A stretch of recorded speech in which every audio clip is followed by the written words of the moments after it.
Olá, boa tarde, sejam bem-vindos. Eu sou o Mauro Vedequim. Hoje é terça-feira, dia 7 de junho e o Verdade e Informação já está no ar.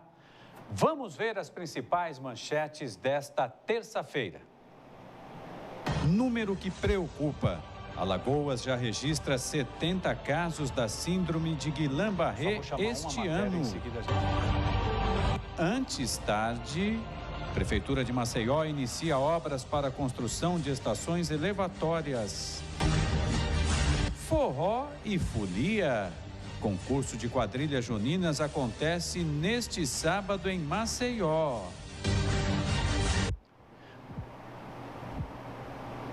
Mais uma vez, boa tarde para você que me acompanha na tarde desta terça-feira, dia 7 de junho. E nós vamos abrir o programa de hoje com uma boa notícia. As línguas sujas na orla de Maceió são um problema antigo que ameaça a saúde do maceioense e afeta diretamente o meio ambiente. Para evitar que a poluição chegue ao mar, a Prefeitura de Maceió começa a realizar uma obra importante, que são as estações elevatórias, né? Finalmente vão começar aí as obras das estações elevatórias. E quem traz os detalhes é o repórter Fernando Palmeira.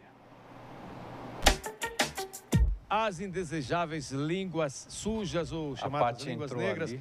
O próprio Salgadinho também, que é um grande agente poluidor das praias de Maceió, mas aqui um trabalho muito importante está sendo realizado pela municipalidade. Estamos aqui computando 11 estações elevatórias do esgotamento sanitário, que vai evitar essas línguas sujas. Aí, doutor, Asmarc, que é a agência reguladora do Serviço de Saneamento de Maceió, através do seu presidente, que inclusive está aqui conosco, que é o Leonardo Novaes, ele nos diz da importância e de como está o ritmo do andamento dessas obras de suma importância para evitar essas línguas. O cara está vendo que a gravata está torta. Bom dia, Fernando. Bom dia, espectadores da TV Mar. Na verdade, essas obras das estações elevatórias estão quase concluídas, tá? O primeiro trecho vai contemplar do Atlantique ao Alagoinha. São 4 estações elevatórias que até o final do mês o prefeito Rui Palmeira estará inaugurando. Esse trabalho teve início quando? Esse trabalho teve início ainda no ano passado, está por determinação do prefeito. É um trabalho que houve muita parceria com o mercado imobiliário, com a Braskem, que doou 7 mil metros de tubulação para concluir essa obra, que está sendo entregue até o final do mês à população. A Secretaria Municipal de Proteção do Ambiente já andou por toda essa área da Orla Marítima de Maceió, fez tamponamentos, autuações, notificações, mas agora parece que estamos chegando ao fim desse drama de poluição nessa área. Precisa ficar bem claro que essa obra é uma rede de drenagem, pertence à prefeitura. Obviamente que a gente sabe que toda a parte baixa de Maceió você tem muita ligação clandestina de esgoto. Então, obviamente, com a conclusão dessa obra, todos esses pontos aqui de esgoto que chegam a essas redes de drenagem, eles vão deixar de existir e, consequentemente, todo esse trecho da praia voltará a ser balneável. Essas águas vêm do esgotamento sanitário proveniente de onde? Ou as galerias de águas pluviais é que recebem de forma irregular esses poluentes? Perfeito. Na verdade, a galeria de águas pluviais recebe essas contribuições indesejáveis de esgoto por alguma ligação clandestina ao longo do curso da sua rede, que porventura vem aqui para a praia, e essa obra, com essa finalidade, é que tentar desviar o curso dessas águas para finalizar esse tipo de situação. A gente pode dizer que é um tipo de obra redentora para evitar toda essa poluição e essas línguas sujas? Com certeza, com certeza. Muito embora seja estações de tempo seco, obviamente, quando você tiver picos de chuva, essa água da chuva vai transbordar, vai chegar à praia, mas em tempo seco essa água com poluição de esgoto vai deixar de chegar a essa parte do litoral lagoano. Um trabalho como esse requer também fiscalização para evitar reincidência desse tipo de poluição. Como é que se dá ou se dará a partir de agora uma fiscalização mais rigorosa? Perfeito. Esse trabalho continua sendo a cargo da SEMP, na Secretaria Municipal de Proteção ao Meio Ambiente, que vai continuar trabalhando incessantemente para tentar pegar os agentes poluidores dessa situação. A conclusão definitivamente dessa obra está prevista para quando? Esse primeiro trecho do Atlantique ao Alagoinha, até o final do mês o prefeito estará inaugurando essas 4 estações elevatórias. O segundo trecho do Alagoinha ao Posto 7 até o final do ano. Olha, isso é de suma importância, uma notícia das melhores que a gente poderia dizer, falar e passar para você que reside em Maceió, que vem curtir essas belas praias bem próximo da gente e bem especial também para o setor turístico. Essa riqueza que é nossa e que, infelizmente, o turista chega, detecta, sai chateado, falando mal de Maceió.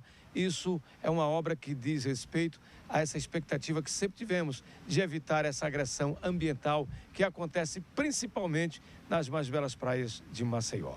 Com as imagens do Chico Nogueira, aqui da Pajuçara, Fernando Palmeira, para a TV Maracanã, 25 da organização Arnoldo Melo, na NET. Muito obrigado ao repórter Fernando Palmeira. Sem dúvida, Fernando, você tem toda a razão. Essa é uma obra aguardada por todos nós e tomara que comece ali onde você mostrou e siga por toda a orla da nossa capital. Olha só, gente, a gente vai falar agora de um tema muito interessante. O processo judicial eletrônico já é realidade no Poder Judiciário brasileiro. Os advogados e os servidores precisaram se adaptar à nova forma de fazer direito.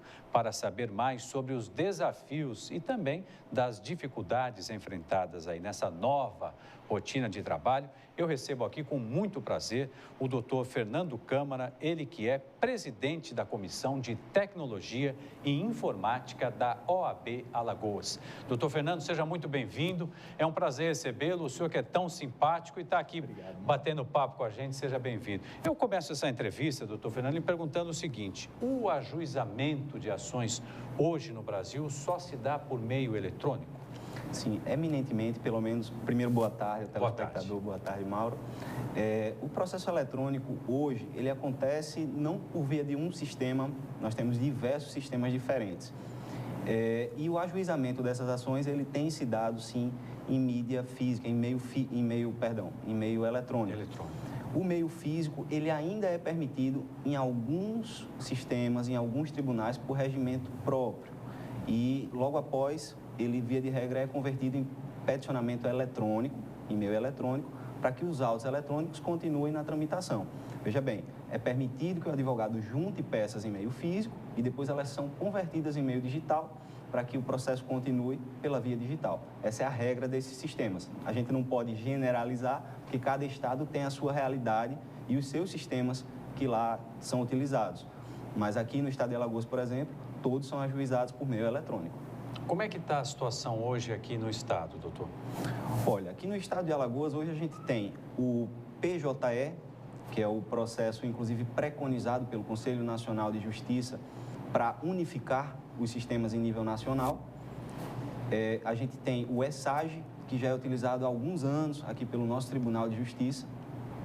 E a gente tinha, até bem pouco tempo atrás, o PROJUDE, que hoje está apenas em fase remanescente dos processos que lá já se encontravam, mas que, por força de ato normativo do Tribunal de Justiça esse ano, está sendo desativado e os processos de juizado especial estão sendo migrados para o sistema ESAGE. A Justiça Federal ainda utiliza um sistema próprio para os seus processos de juizado federal e esses sistemas têm peculiaridades próprias, têm ferramentas muito específicas. E para o advogado, para o usuário de um modo geral, é um desafio constante estar tendo que se adaptar e reaprender a todo tempo cada uma dessas ferramentas, além das características da sua própria profissão. É verdade, né? Vocês também agora têm que ser especialistas nesses sistemas, né, doutor? É por isso que vocês pretendem debater tudo isso, doutor? É uma audiência pública que a OAB convoca nesse momento? Isso. A OAB vai estar realizando, Mauro, amanhã, a partir das 16 horas, na sala do Conselho Seccional, a primeira audiência pública para discutir os problemas nos sistemas de processo eletrônico utilizados aqui em Alagoas. É uma audiência aberta e onde a gente pretende debater de forma muito descontraída, muito ampla, esses problemas por quem efetivamente usa os sistemas, seja do lado de lá do balcão, ou seja do lado de cá, seja o advogado, seja o servidor, seja o magistrado, o técnico de TI, mas são problemas que dizem respeito à viabilização de um sistema pronto, de um sistema eficiente e debatendo isso a gente vai ter condições de fazer um documento próprio, uma lista de solicitações, de adequações que se mostrem possíveis, filtrando dessas o que for imediato, possível implementar logo. E aí a OAB vai sentar com o setor de gerenciamento de cada um desses sistemas para verificar o que pode ser implementado agora, o que pode ser implementado via uma programação de um prazo maior. E o objetivo da audiência é esse. Doutor Fernando, eu imagino que o senhor, como eu, Quando a lei foi criada, salvo engano, a lei é de 2006, né? Correto. Ela tinha, acho que, o objetivo de dar celeridade ao processo e também reduzir custos, né? Hoje, no dia a dia, o senhor acha que isso é uma realidade? A lei está conseguindo atingir esse objetivo? Ou o número de queixas ainda supera os benefícios, vamos dizer assim? Olha, as queixas são muitas e vão continuar sendo muitas, mas os benefícios superam muito, muito de longe. O processo eletrônico hoje é uma realidade que não tem mais volta. Como você bem frisou, desde 2006, que tem havido essa movimentação para que tudo entre no ambiente digital. O Conselho Nacional de Justiça vem atuando de uma forma muito bonita nesse sentido. E hoje, para você ter uma ideia, é possível para o advogado aqui de Alagoas oficiar em processos no Acre, em Brasília, sem sair do conforto do seu escritório ou do seu home office, conforme ele trabalha. Então, para a parte também que está lá no interior, no sertão, se tiver acesso a um smartphone com possibilidade de consulta ou um terminal de computador ligado à internet, ela pode consultar seus processos em tempo real, independente do horário. O advogado pode peticionar, por exemplo, até a meia-noite do dia do seu prazo, pode abrir intimações e gerenciá-las por e-mail. Então, é um ambiente muito mais dinâmico que o direito tem que acompanhar também e mudou o jeito de fazer a advocacia. Isso gera queixas, porque se traz soluções, também traz problemas, principalmente para os advogados mais antigos, os colegas que já advogam há 20, 30 anos e que fica muito complicado para esse profissional acompanhar isso tudo quando não há uma preparação, existe, pelo contrário, um anseio social de que o advogado já chegue pronto para essa realidade e nem essa realidade ainda está pronta. Na verdade, o processo ele vem se modernizando, ele vem sendo criado e construído ao longo desses 10 anos. E como não existe um produto feito e acabado, é impossível para a gente também estar completamente capacitado para ele. A gente tem que se capacitar todo dia de novo. E isso é uma realidade também, não só para o profissional mais experiente, para o advogado que sai da faculdade, passa na OAB e começa a advogar, ele não tem hoje, pelas definições do Ministério da Educação, na matriz curricular do curso dele, uma disciplina de processo eletrônico. Então, ele tem que aprender na rua, no exercício da profissão. Puxa vida. É bem complicado. É complicado, né? Parece simples, né? Quando a gente fala em tecnologia, principalmente como o senhor bem falou, ao alcance das mãos, né? Eu pego o celular, eu entro aqui, eu vejo a notícia, eu mando uma mensagem pelo WhatsApp, mas o buraco é mais embaixo, né, doutor? Tem vários, por exemplo, PDF, etc. Eu imagino que isso aí, na cabeça de muito advogado, Java, não é? A Java e etc. Tem uma série de problemas, de peculiaridades técnicas que fazem com que o advogado, e muitas vezes, como eu falei antes, o cara que está do lado de lá, o servidor, o magistrado até, ele tenha que adquirir conceitos e aptidões que ele não tinha. Ele vira quase que um técnico de informática, porque ele tem que estar atento ao que é um Java, um PDF, como dividir, girar o arquivo, a resolução. São conceitos que antes a gente não precisava se preocupar com isso e hoje é muito inerente ao exercício da nossa profissão. Então, são dificuldades técnicas que a OAB está tentando ajudar o advogado a superar para que ele possa exercer a sua profissão sem que isso seja um embaraço na sua vida, sem que essas dificuldades que deviam estar, na verdade, facilitando, o impeçam de exercer a sua profissão. O senhor está de parabéns e também aproveito para mandar um grande abraço à doutora Fernanda Marinella, presidente da OAB, porque tem feito aí diversas iniciativas e essa agora coroada aqui pelo doutor Fernando, tá? Realmente, a gente acha, Mauro, não tem nada a ver com isso, tem muito a ver com isso. Já pensou, como disse o seu colega lá que eu dizia antes do início do programa, doutor, há um apartheid digital prejudicando os advogados e até mesmo os magistrados, né, como o senhor disse. Agora, doutor Fernando, só para a gente encerrar, que dicas que o senhor pode dar para o seu colega que está tendo dificuldade e está vivendo esse apartheid digital, hein? Uma delas eu sei, é participar da audiência amanhã, né? Certamente. Bom, para o colega que está começando na advocacia ou que já é experiente, mas não tem ainda muita vivência com o processo eletrônico, primeiro, a gente recomenda sempre que ele se informe a respeito de que sistemas ele está lançando mão. E verifique nos portais eletrônicos, nos sites de cada tribunal, se eles não já dispõem uma cartilha, um passo a passo, E ler, a gente brasileiro tem muito esse hábito de não ler o manual de instruções. Isso ajuda muito, impede muitos problemas. E, de fato, a equipe técnica, antes de disponibilizar esse sistema, procura traçar o básico das necessidades de cada usuário nesses manuais. O que acontece é que muitas vezes a gente vai utilizar sem se informar sobre o básico e acha que é a maior dificuldade do mundo. Não estou dizendo que as dificuldades não podem acontecer além daquele manual. Claro que podem e elas acontecem todo dia. Mas se a gente partir dessa leitura básica, quando os problemas vierem, fica mais fácil até da gente identificar e ajudar aquele que está lá para nos dar o suporte a resolver o problema da gente. Então essa é uma dica que é bem importante. Outra questão é ficar atento sempre ao portal da OAB e aos portais das comissões do Conselho Nacional de Justiça a respeito de inovações e atualizações de sistemas.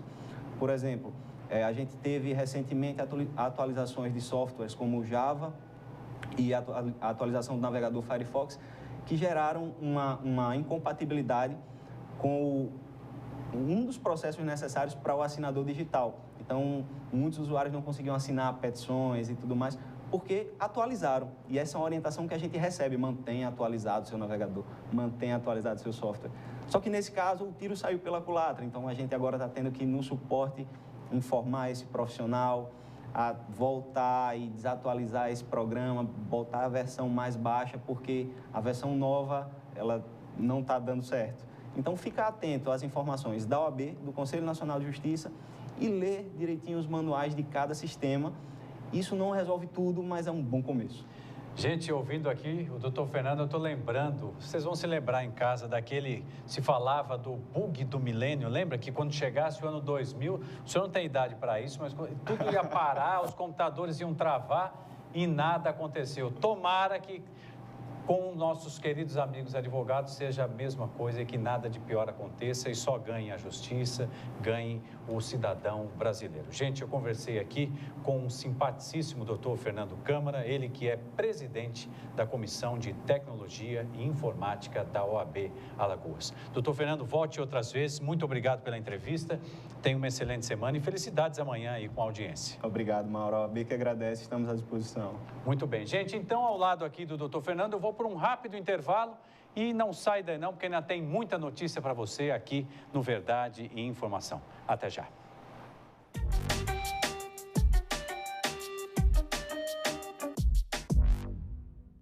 Consulte o site do Tribunal de Contas de Alagoas. Nele você encontrará informações completas da instituição. Sua participação é uma das formas de exercer a fiscalização dos recursos públicos em nosso estado. Serviços e consultas, notícias, escola de contas. Acesse o site do Tribunal de Contas de Alagoas, www.tce.al.gov.br. A transparência como forma de aproximação com a sociedade.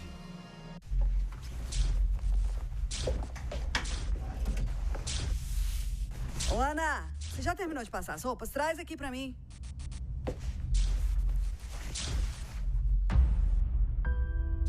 Ana tem 13 anos e teve sua infância destruída trabalhando como doméstica. Isso precisa mudar. Trabalho infantil, você não vê, mas existe.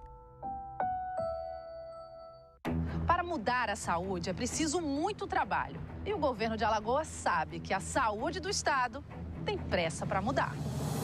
A nova maternidade Santa Mônica tem uma nova unidade cardiovascular, aumentando a capacidade da UCI e da UTI neonatal. 2 novas UPAs foram inauguradas, uma em Maceió, outra em Maragogi. Essa é a nova atitude por uma nova Alagoas. Trabalhando sério, a gente chega lá.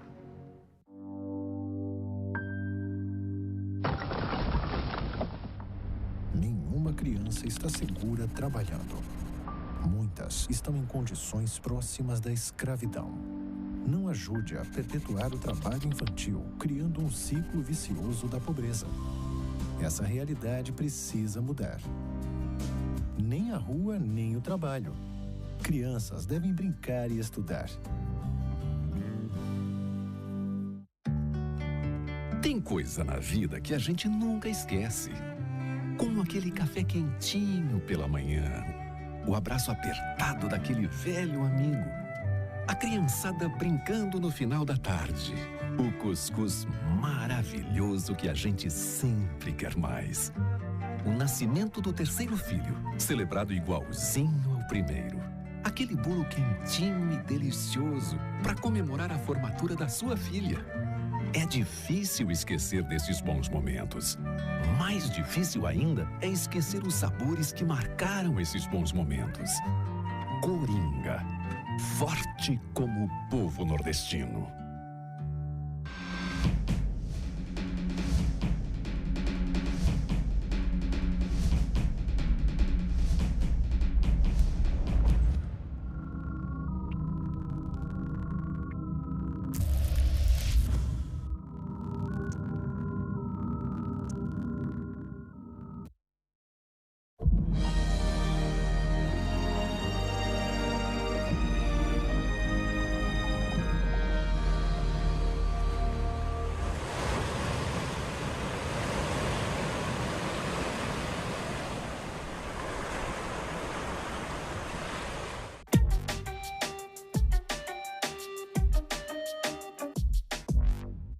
Voltamos com verdade e informação. Olha só, gente, as ações de fiscalização do trabalho infantil têm sido intensificadas pelo Ministério Público do Trabalho e a Superintendência Regional do Trabalho e Emprego em Alagoas.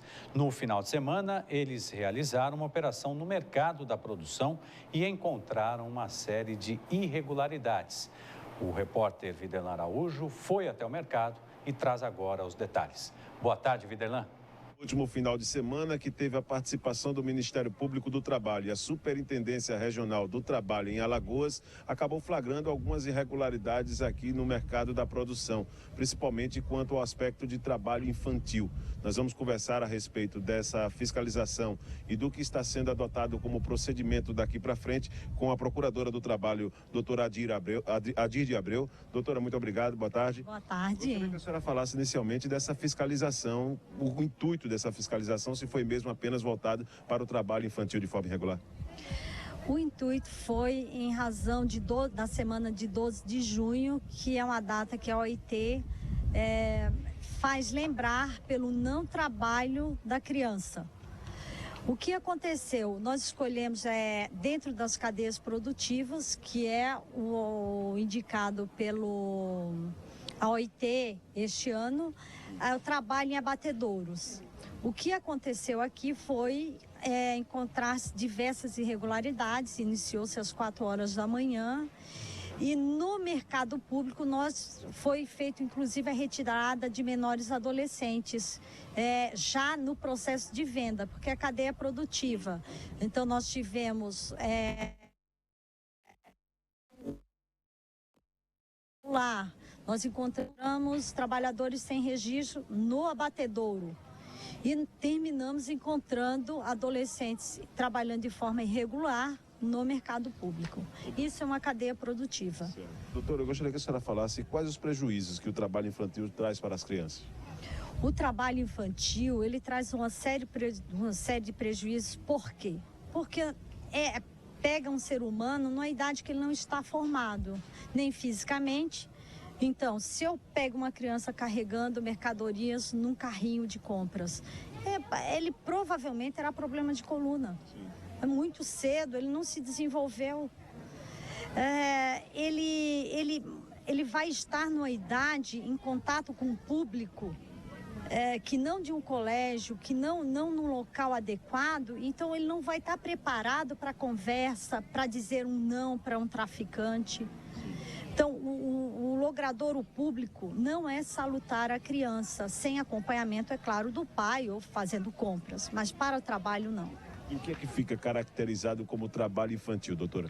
A regra é clara. A Constituição fala que com menos de 16 anos, presumidamente, você não está preparado e pronto. Ela aceita com 14 aprendiz, ou na atividade esportiva quando consentida, ou trabalhar numa televisão, mas também com consentimento da autoridade pública.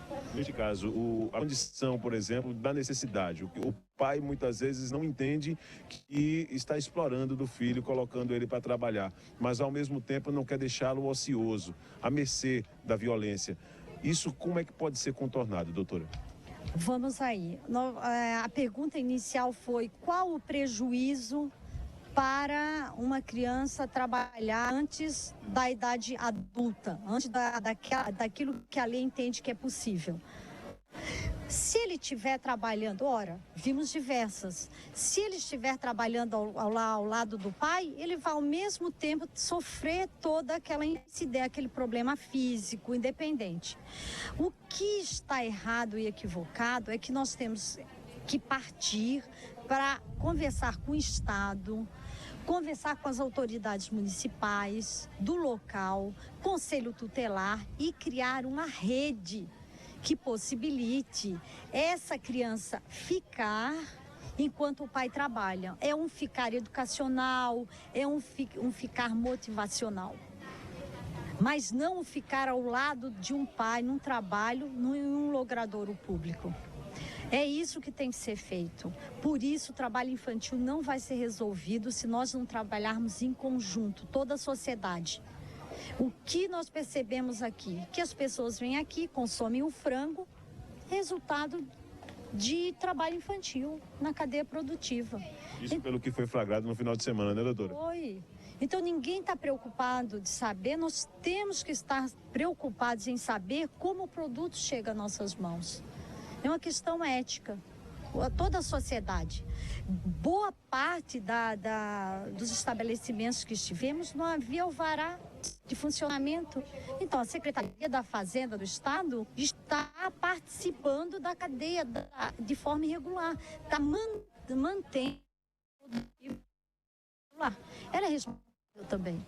Então, o que esse pai, o que esse menor tem é o direito de estar devidamente assistido, isso sim. Doutora, agora a respeito das...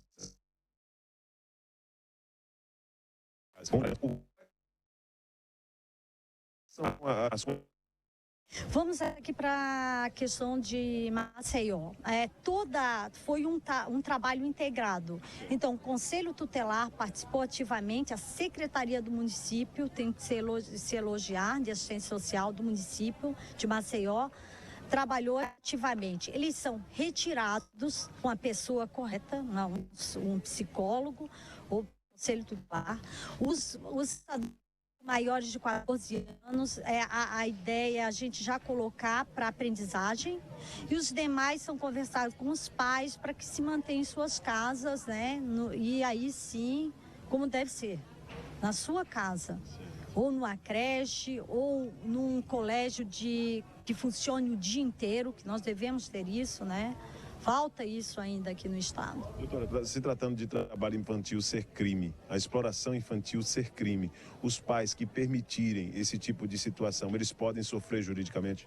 Eles podem sofrer juridicamente, podem sofrer os ditames que o ECA fala.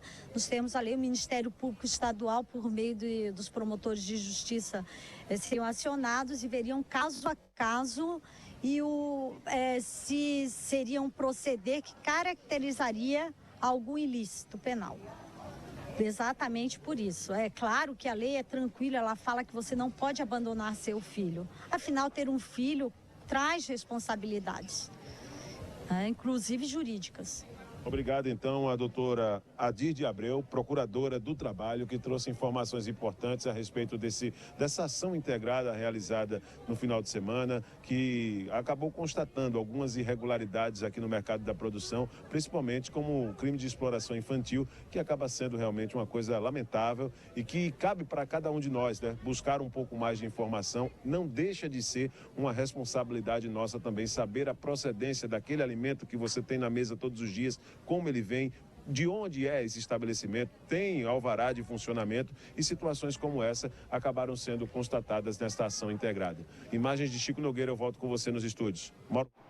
Muito obrigado ao repórter Videlan Araújo e também ao repórter cinematográfico Chico Nogueira. A verdade é uma só, gente. Uma ação dessa é extremamente necessária, flagra ali muitas vezes, como foi o caso agora, o trabalho infantil.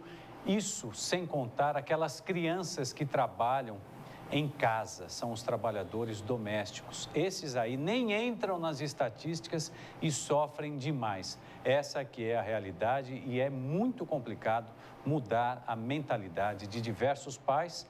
Infelizmente, isso se repete principalmente nas regiões norte e nordeste do Brasil. Agora, uma boa notícia para os funcionários públicos municipais. Começa a vigorar hoje a lei que concede reajuste salarial ao funcionalismo público municipal. De acordo com o projeto de lei, fica estabelecido o percentual de 4,5% como aumento a ser aplicado nos vencimentos dos servidores efetivos. Os servidores vão receber retroativo a janeiro deste ano, primeiro 2,5%. Os restantes 2% serão implantados em novembro, sem retroativo. Gente, vamos agora para mais um intervalo. É rapidinho mesmo, não sai daí, porque ainda tem muita notícia para você aqui no Verdade e Informação. Até já.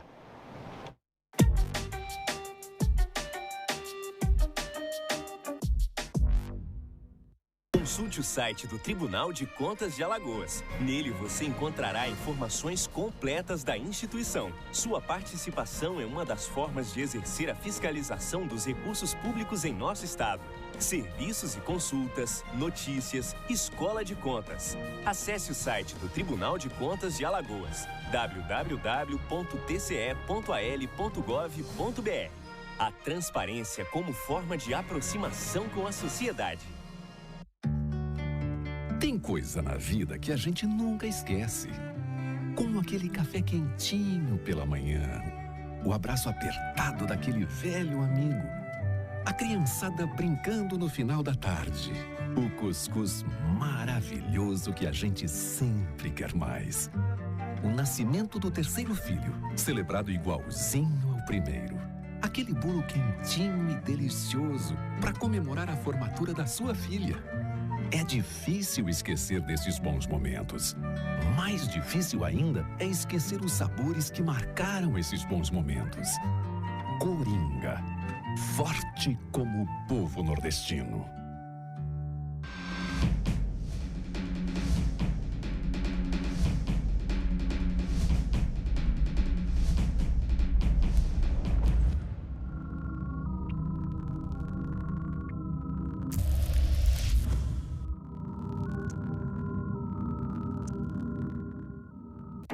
Mudar a saúde é preciso muito trabalho. E o governo de Alagoas sabe que a saúde do estado tem pressa para mudar.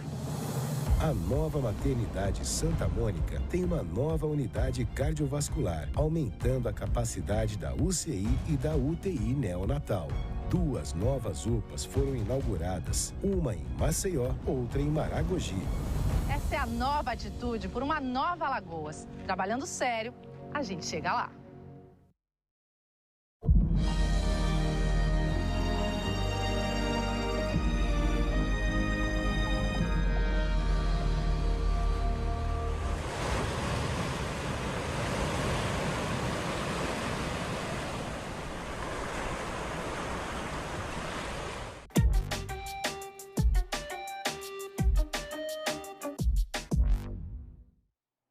Voltamos com Verdade e Informação, agora para falar de saúde. Alagoas registrou aumento nas notificações da síndrome de Guillain-Barré. Esta é uma doença neurológica grave que pode estar associada a complicações por causa do vírus da Zika. E o repórter Videlan Araújo conversou com um especialista no tratamento e traz mais informações. Veja. Em Alagoas tem aumentado bastante o número de notificações de casos ligados a Guillain-Barré.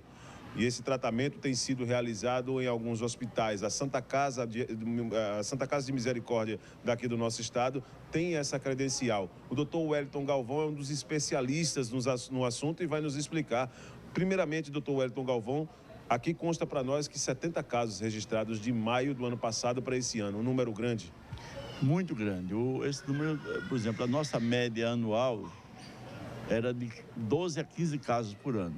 Nós fechamos o mês de maio agora com um ano, o início desse surto de Zika e depois chikungunya, fechamos o mês de maio com 70 casos, né? Já ultrapassamos agora com os pacientes que estão vindo agora essa semana, já no mês de junho. Então, realmente o número é muito elevado e é preocupante, porque isso não está acontecendo só aqui, no Brasil inteiro. E o obituário no Brasil está muito elevado. Graças a Deus, Alagoas, a gente tem esse convênio do Estado com a Secretaria, com a Santa Casa, e a gente tem conseguido fazer o tratamento de plasmaferese, que é o melhor tratamento do mundo para isso. E a gente tem conseguido fazer e salvar muitas vidas, né?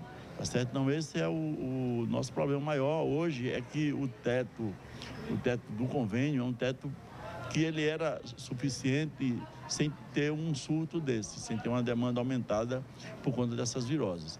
No entanto, com esse surto aumentado, o teto está insuficiente. E o Estado tinha liberado esse teto até o mês passado, mas diante dos custos aumentados para ele, e a gente até entende a situação do Estado, ele realmente está restringindo ao teto.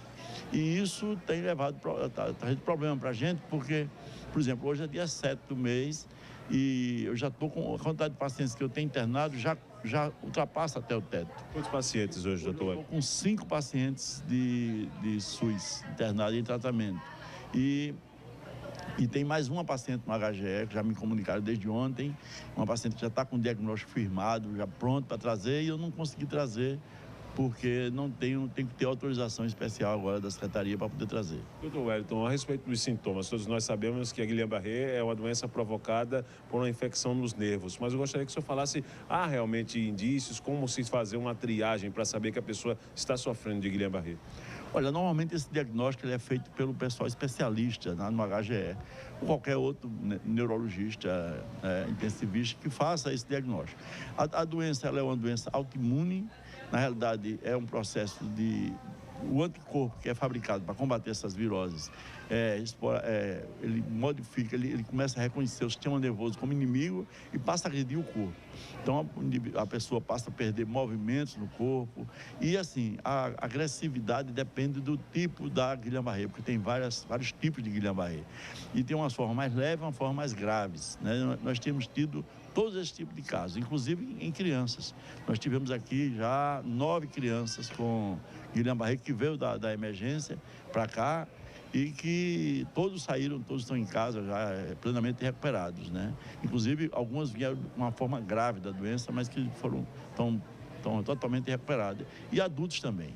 Nós, em 70 casos, só tivemos um óbito, quando o Pernambuco já anuncia mais de 40 óbitos, né? Porque lá só está se usando a imunoglobulina. E a imunoglobulina, apesar de ser uma medicação que é utilizada no mundo inteiro, mas ela não tem sido muito eficaz nessas doenças. É tanto que mais de 70% dos pacientes que vieram para mim já tinham tomado a imunoglobulina, já tinham feito imunoglobulina e não tinham tido resposta. E aí, com a plasmaferese, todos respondem, tá certo? E, felizmente, a gente tem conseguido salvar muita gente, a grande maioria, né? 99,9% dos pacientes têm sido salvos, e isso graças a esse convênio. Então, esse convênio que o Estado tem com a Santa Casa, ele tem sido primordial nessa luta nossa contra a síndrome de Guillain-Barré, e não só a síndrome de Guillain-Barré, como a mielite transversa, as encefalites que a gente tem tido pacientes e outras patologias que a gente trata com a plasmaferese.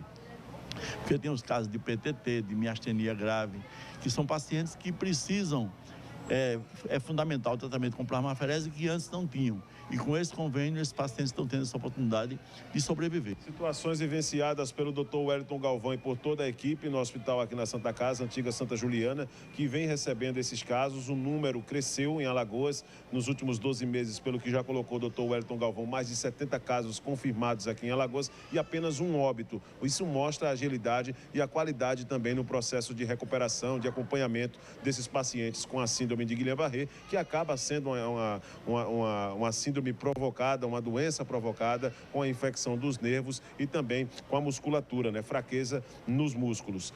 Com imagens de Chico Nogueira, Viderlan Araújo para a TV Mar, canal 25 na NET. Muito Muito obrigado ao repórter Viderlan Araújo. Olha só, gente, o São João chegou com muita festa. Seguindo a tradição, começa neste final de semana o Forró e Folia, o tradicional concurso de quadrilha realizado em parceria entre a organização Arnon de Melo e a Prefeitura de Maceió. Os detalhes estão na reportagem de Fernando Palmeira. A partir desse sábado, dia 11, até o dia 29 desse mês de junho, é só alegria, é só folia, Forró e Folia começa. A organização Arnon de Melo, com a Prefeitura Municipal de Maceió, garantindo a festa de São João dos alagoanos, dos maceienses e dos nossos visitantes. Gilberto Lima, tradicionalmente, é o coordenador de Forró e Folia, principalmente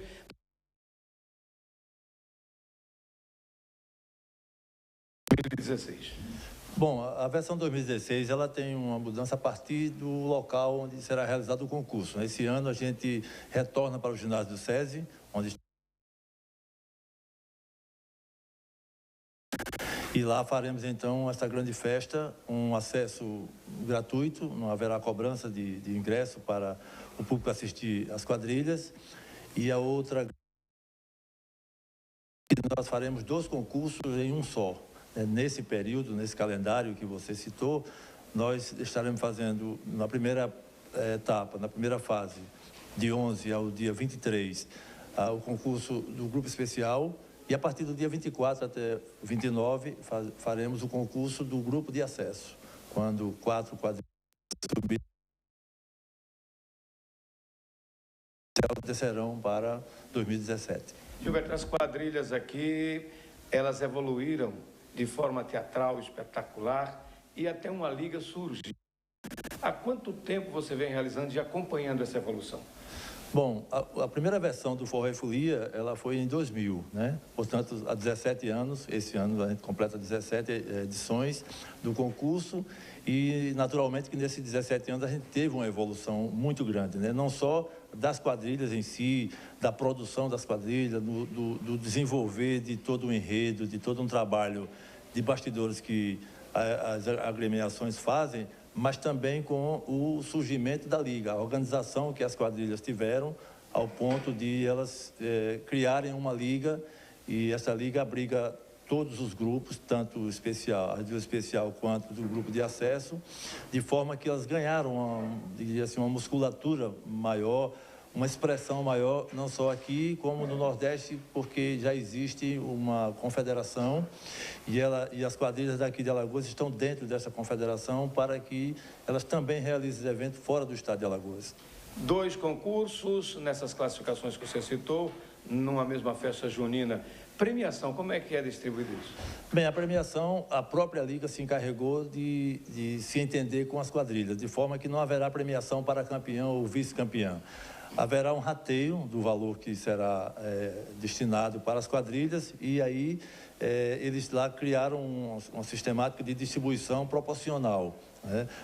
Mas todas serão contempladas, tanto a última quadrilha, aquela que foi rebaixada, quanto aquela que for a campeã, todas terão uma fatia desse bolo, que é o valor que foi destinado pela organização Arnon de Melo para premiar as quadrilhas. Prefeitura de Maceió e a participação imprescindível da organização Arnon de Melo, desde o jornalismo impresso, Gazeta de Alagoas, jornalismo eletrônico, Gazeta Web, as emissoras de Rádio Gazeta capitaneando, TV Mar, TV Gazeta e a Globo, que também incentiva essas festas juninas no Nordeste. É verdade, o Forró e Folia, na verdade, o Fernando, ele já faz parte do portfólio da TV Gazeta e também do portfólio de eventos da Rede Globo, que realiza o seu concurso regional, né, estimula que os estados promovam o seu concurso local, definam qual é a quadrilha campeã para que essa quadrilha faça a representação do estado dentro do concurso da Rede Globo Nordeste, que este ano, mais uma vez, será na cidade de Goiânia, em Pernambuco, e no próximo dia 26 de junho. Por isso que nós estamos invertendo o calendário e fazendo, nos primeiros dias, o concurso do grupo especial, para que a gente possa tirar a campeã dia 23, ela se reprograme para dia 26 fazer a sua apresentação concorrente no concurso regional. A entrada é franca? A entrada é franca e sem sombra de dúvida. O ginásio SESI é uma grande tranquilidade para todos nós e para o público principalmente, né, que vai prestigiar as quadrilhas, tem suas torcidas organizadas e essas torcidas fazem a festa, são elas que são assim, o grande motivo para que a gente possa cada vez mais oferecer um local mais condigno, para que a gente tenha tranquilidade e tenha também a participação com segurança da população. Certeza de sucesso, principalmente com a sua participação. Melhor notícia, Entrada é Franca e a festa cada ano melhor. É um grande espetáculo e você vai ter a oportunidade também de participar, de prestigiar sem chuva, com segurança total. Gilberto Lima garante, está coordenando tudo pronto para esta grande festa que começa nesse sábado e você é convidado especial. Forró e Folia é com a organização Arnaldo Melo, com a Rádio Gazeta e a nossa participação também na TV Mar. Com as imagens do Flávio Santos, Fernando Palmeira para a TV Mar, canal 25 da organização Arnaldo Melo, na NET. Muito obrigado, Fernando. Um grande abraço também ao Gilberto, que tem feito esse trabalho tão bonito, que envolve tanta gente e que principalmente mantém viva essa tradição que é lindíssima. Gente, está terminando o Verdade Informação desta terça-feira. Muito obrigado pela companhia. Lembrando que na sequência vem aí Léo Palmeira, hoje com Daniel Maia, hein? Você não pode perder. Termina o Verdade Informação, já vem aí Léo Palmeira. Mais uma vez, obrigado pela companhia. Tenha um excelente dia e a gente volta a se encontrar amanhã, quarta-feira, às 1h30 da tarde, aqui no Verdade e Informação. Tudo de bom para você e até amanhã. Tchau, tchau.